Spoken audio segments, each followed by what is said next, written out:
역사 교과서 국정화에 반대하고 있는 것은 역사 관계자 지난 11월 4일 청운관 앞엔 20-30명 남짓의 학생들이 모였습니다. 우리 학교의 사학도들이라 소개한 그들은 곧 시국 선언을 외쳤습니다. 하나, 소통과 타협을 통해 의견을 공유할 수 있는 열린 정치를 행하라. 과연 그들이 한날 한시에 모여 시국 선언까지 해야만 했던 이유는 무엇이었을까요?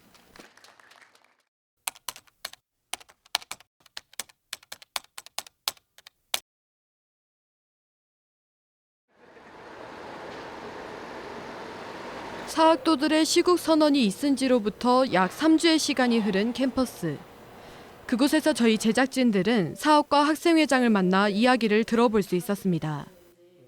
저희 과에서는 국정교과서 논의가 바로 있자마자 교수님들께서 아마 거의 가장 빠르게 반대 의견을 표시하셨고 그 다음에 교과서 집필 거부까지 하신 상황이었는데 우리도 한번 움직여보자라고 해서 처음에는 그들의 시국 선언문에서 찾아볼 수 있듯 그 우려의 대상은 바로 국정교과서였는데요.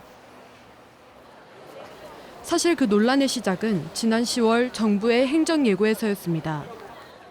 이에 교육부는 그동안 다양한 경로를 통해 각계각층의 의견을 수렴하고 많은 논의와 고민 끝에 오늘 중학교 역사, 고등학교 한국사 교과서를 정부가 직접 개발하여 보급하는 것을 주요 내용으로 하는 중고등학교 교과용 도서 국검 인정 구분 고시안을 행정 예고하게 되었습니다.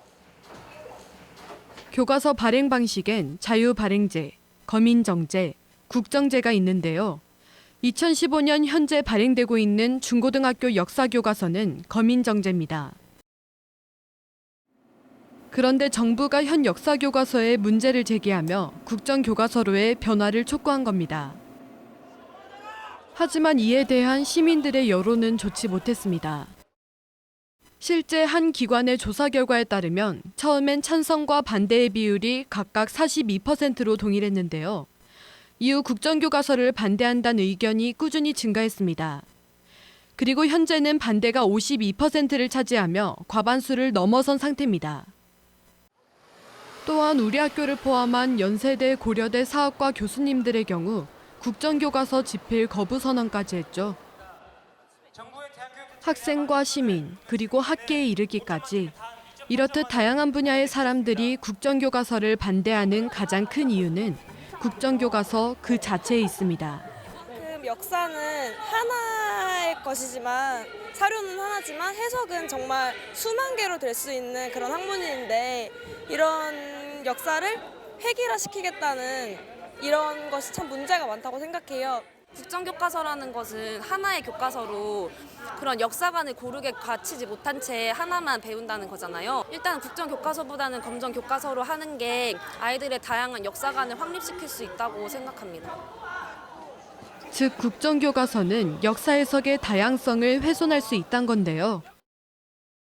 그 중요성은 한국사 교과서 맨 첫 장을 펼치면 쉽게 알 수 있는 내용이기도 합니다.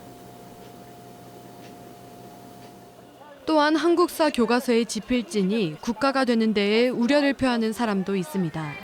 역사를 쓰는 주체가 국가가 된다면 국가에 저항했던 그런 목소리들이 사라질 것이 뻔하다고 생각하고 그런 친일 미화나 독재 미화 이런 부분에서 자신들의 그동안에 해오지 못했었던 그런 정당성을 마련하기 위한 것으로 이렇게 교과서를 사용하려고 하는 이 방식을 어떤 하나의 특히 권력을 가진 사람의 어떤 입장에서 그거를 단일화시키려는 게 어떻게 보면은 잘못됐고.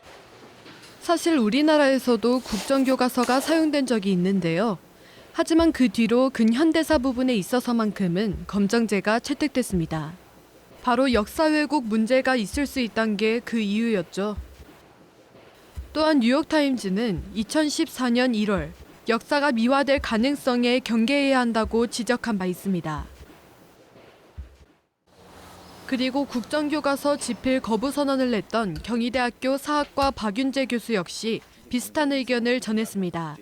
국가적인 과제를 추진해야 되고 더 나아가서 이제 이 북한으로부터의 뭐 침략 위협, 여기에서 이제 전 국민이 일체화돼야 된다라고 하는 이런 걸 명분에서 진행을 했는데 그 결과는 뭐냐면 독재 체제에 강화했었거든요. 그리고 지금 21세기에 뭐 21세기가 된 지도 15년이 지났는데 다시 국정 체제로 회귀하겠다라고 하는 거는 결국은 그 당시 그런 어떤 통제, 억압의 시기로 회귀하겠다라고 하는 건 충분한 의심을 가지게 하는 것이고, 그런 면에서 국정교과서에는 반대를 할 수밖에 없었던 거죠. 전문성, 자주성, 독립성을 훼손하는 국정교과서 반대한다.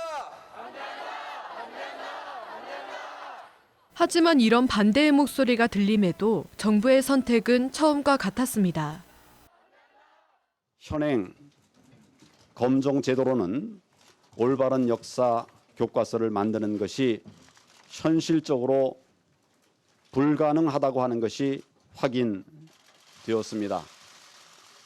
그렇다면 이제는 발행 제도를 개선해서 올바른 역사 교과서를 만들어야 하지 않겠습니까? 왜냐면은 어떻게 보면은 확정고시 전까지 나가보자라는 측면이 되게 강했는데 전혀 얘기를 듣지 않고 강행하는 모습들을 보면서 되게 힘이 빠진다? 아니면 되게 벽에 대고 말하는 것 같은 그런 답답함 같은 게 많이 여러 학우들이 많이 느끼는 것 같아서. 실제 국정교과서 확정고시 과정에서 정부의 일방적인 태도에 문제가 제기됐습니다. 정부는 지난 10월 12일 행정예고 이후 20일 동안 국민들의 의견을 받았는데요. 행정예고 의견 수합 결과 국정교과서 찬성이 15만 2천 명, 반대가 32만 1천 명이었는데요. 하지만 행정예고가 끝나자마자 반나절 만에 확정고시하면서 국민들의 의견 수렴에 소홀했다는 지적이 잇따랐습니다. 많은 분들이 우려를 표시했고, 특히 그 사학과, 아마 전국에 있는 거의 모든 사학과의 선생님들이 반대를 했음에도 불구하고 이걸 추진한다라고 하는 건 결국 대화를 하지 않고 자기들이 그러니까 정부 여당이 생각하는 그 목표를 끝까지 관철시켜 나가겠다라고 하는 건데, 물론 대화가 필요하고 한데 지금 정부 여당이 취하고 있는 여러 가지 모습들 같은 경우엔 대화를 하지 않겠다라고 하는 거죠. 계속 만보 양보해서 지금 현재 교과서가 작용화되어 있다라고 했을 때 그 대안이 국정교과서냐라고 하는 거에 대해서는 의문을 가질 수밖에 없는 거죠. 따라서 그 내부의 교과서의 내용을 갖고 또 이야기하는 건 그 다음 문제인데, 우선적으로 고민해야 될 건 과연 국정화라고 하는 것이 이 한국 사회에서 가지는 의미가 무엇인지에 대해서 고민이 필요하다라고 하는 거예요.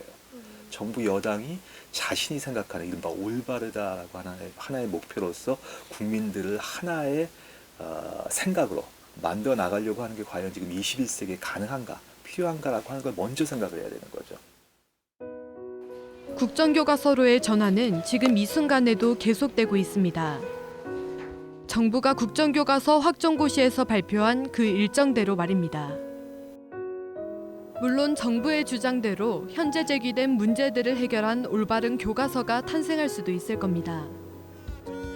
하지만 국정교과서는 그 방법 중 하나일 뿐 무조건적인 정답은 아닐 텐데요. 또한 많은 사람들이 우려하고 의문을 제기하는 데엔 그 이유가 있는 거겠죠. 그리고 계속해서 대화가 이루어지지 않는다면 오히려 그 의문점은 커져만 갈 겁니다. 진정한 우리 역사를 위한 교과서가 탄생하길 기대해 보겠습니다.